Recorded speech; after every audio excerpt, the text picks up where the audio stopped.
બે 3 અને 4 આ મને કહ્યું કે 4 ઉમેદવારને મેં મત આપ્યા.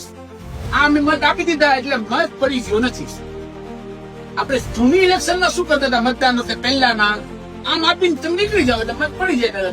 પણ ક્યાંય દીપ સવા જેવું નથી. હું 4 મત આપ્યા પછી જો આ રજીસ્ટર બટન દબાવું યલો કલરનું પીળા કલરનું તો જ મત પડ્યા.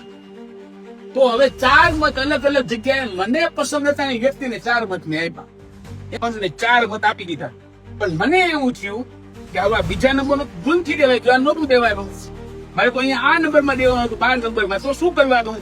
તમારી જે ભૂલ થયું હોય બીજી વાર દબાવો એટલે એ મત નીકળી જાય અને તમે જે પસંદ કરો એને આપો એટલે 4 થઈ ગયા.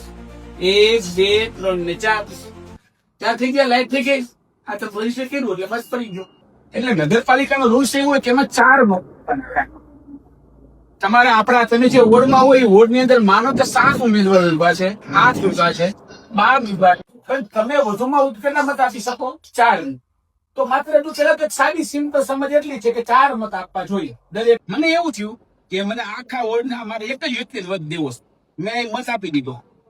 પછી તમે જો રજીસ્ટર બટન દબાવી દીધું પછી તમને એમ થાય કે મારે જાનને લેવો તો પછી નો આસ એથી લઈને એમ સુધી મૂક્યું છે અહીંયા નમૂનો તમારી સમક્ષ. ત્યારે શું હશે તમે બધાને દેવા જાઓ ત્યારે ઉમેદવારનું નામ અને એનું કોઈ પણ નિશા. હવે